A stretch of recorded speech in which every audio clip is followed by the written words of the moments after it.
não dá. Fala comigo, sem Jesus não dá. Sem Jesus não dá. A gente tem que colocar isso no nosso coração. Nós não podemos conduzir a nossa vida sem Jesus. Quando Jesus não está por perto, quando Jesus não está no controle, quando Jesus não está no comando da sua vida, quando Jesus não está no comando das suas ações, das tuas decisões, você acaba metendo os pés pelas mãos e se mete em confusão, em tristeza, em discórdia. Você se coloca num monte de problemas quando você toma as decisões da sua vida sem que Jesus esteja à frente decidindo por você.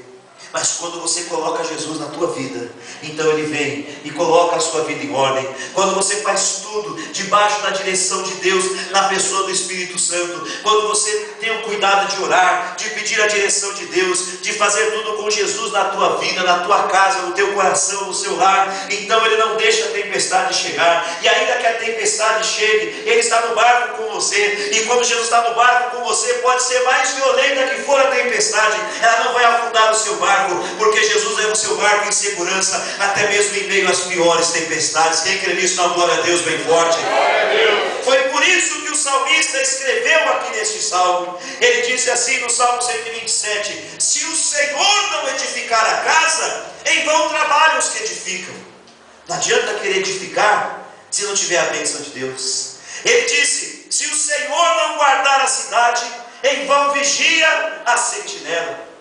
Às vezes eu vejo esses programas, esses noticiários, e eu vejo que existem algumas casas, que as casas têm muros altos, tem grade, tem câmeras filmando a casa por todos os lados, tem segurança, tem cachorro, pitbull, rottweiler, até põe uns vira-lata para garantir também, tem de tudo lá, irmãos, porta fechada, segurança armado, animal, e apesar de tudo isso, o ladrão consegue entrar, roubar a casa e às vezes sequestrar alguém da família. É verdade ou é mentira?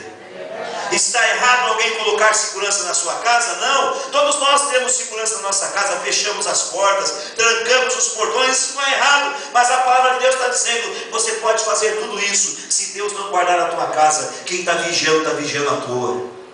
Não adianta só o esforço do homem, se não tiver a bênção de Deus. Nós temos que entender isso, que é a bênção de Deus que vale, é a presença de Deus que garante a nossa vitória. Os discípulos eram entendidos de barco e de mar, mas todo o entendimento deles não conseguiu levar o barco em segurança, porque Jesus não estava lá. Mas quando Jesus chegou, o barco conseguiu vencer a tempestade. E quando Jesus está na sua vida, diga glória a Deus. Quando Jesus está com você, quando você deixa Jesus ao seu lado, não tem tempestade que te apavore, não tem tempestade que faça você afundar, porque Jesus segura na tua mão, aleluia.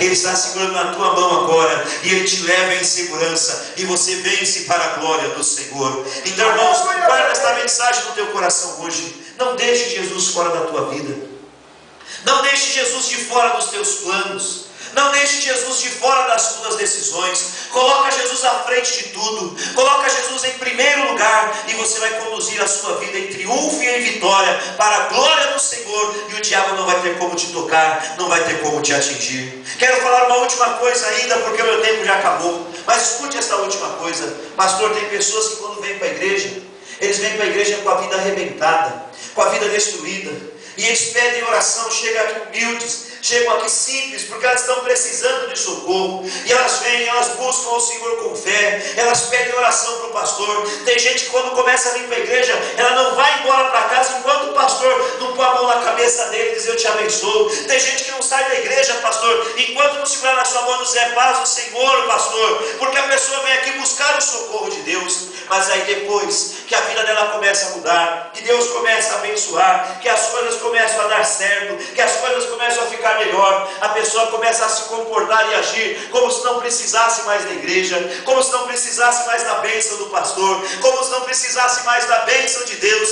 e a pessoa começa a ser negligente e começa a andar pelos seus próprios caminhos, e aí ela perde a vitória que ela recebeu de Deus. Como que é isso, pastor? Deus tira a bênção? Não, Deus não tira, é você que perde.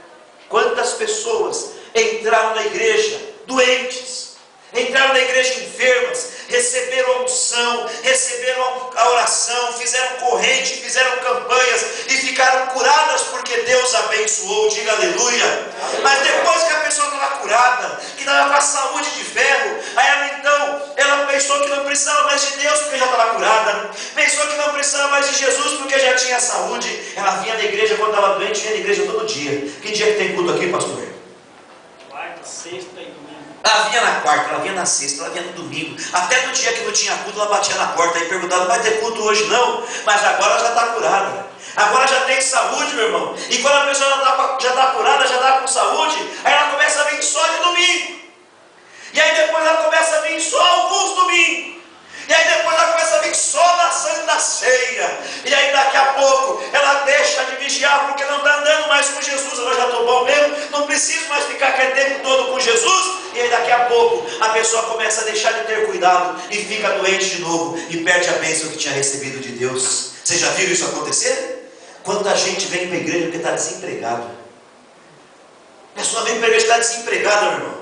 Está passando um sufoco, não consegue pagar as contas, não consegue comprar comida, e às vezes a igreja socorre a pessoa, faz cesta de alimento, e aí o pastor e os irmãos começam a orar, e aí Deus abre uma grande porta de emprego para o irmão, para a irmã, o irmão começa a trabalhar, começa a receber o salário legalzinho, aí no primeiro mês ele dá o dízimo, no segundo mês ele dá o dízimo e continua vindo na igreja, mas aí no terceiro mês ele já faz as contas e fala: esse mês eu vou precisar do dízimo, já não dá o dízimo mais, e aí depois de uns 3 meses está trabalhando, aí ele já começa a não vir na igreja. E o pastor vai fazer uma visita para o irmão que não veio da igreja e pergunta para o irmão: por que você não foi na igreja essa semana? Sabe o que é, pastor? Trabalhei muito, eu estou cansado. É só lá na Brasilândia que acontece isso. Aqui, graças a Deus, não acontece. É só nas outras igrejas que acontece isso. Aqui não, graças a Deus. Aí depois que o irmão está trabalhando, ele começa a dizer que não veio na igreja porque está cansado. Mas vamos fazer o seguinte: quando o senhor visitar alguém que não vem na igreja porque está cansado, faz uma oração assim, ó: Senhor, tira o emprego dele para que ele possa ir na igreja de novo. E aí, vocês concordam com isso? Mas o que acontece é que quando a gente está no sufoco, a gente pega nas mãos de Deus.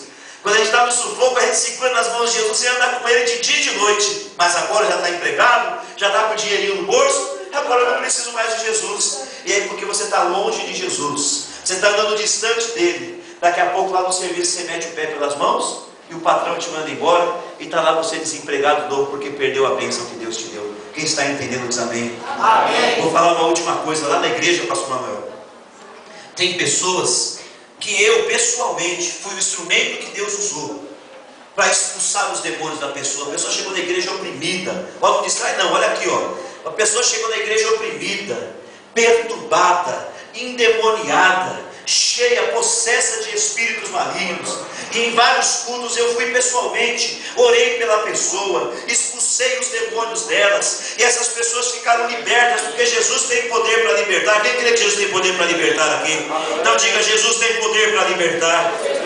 E eu pude ver com os meus próprios olhos aquela pessoa ficar livre dos demônios, a pessoa ser transformada pelo poder de Deus, se tornar uma nova pessoa em Cristo Jesus. Quando chegou era triste, oprimida, depressiva, angustiada, chorava, derrotada, mas a gente expulsou os demônios pelo nome e na autoridade do nome de Jesus. A pessoa ficou liberta, se tornou uma nova pessoa em Jesus, e sem os demônios a vida da pessoa fica uma bênção, fica uma maravilha. Eu vi a pessoa melhorar, eu vi as pessoas crescerem, eu vi as pessoas progredirem na vida. Mas depois que elas ficaram sem os demônios, depois que as coisas começaram a ficar boas na vida delas, algumas delas se afastaram de Jesus, porque elas tinham que passear com o carro que Deus deu para elas, e não dava mais para ir à igreja.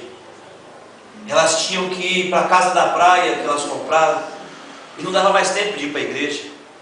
E elas foram se afastando das coisas de Deus, da casa de Deus, dos caminhos de Deus. E o que eu disse lá atrás, não é que estava fazendo um monte de coisa errada, não. Não estava adulterando, não estava bebendo, não estava fumando, só estava se afastando da presença de Deus. E algumas dessas pessoas, infelizmente hoje, eu encontro com elas, elas estão de novo oprimidas, perturbadas e endemoniadas. E o pior não é isso. A Bíblia diz que quando o demônio sai, ele tenta voltar.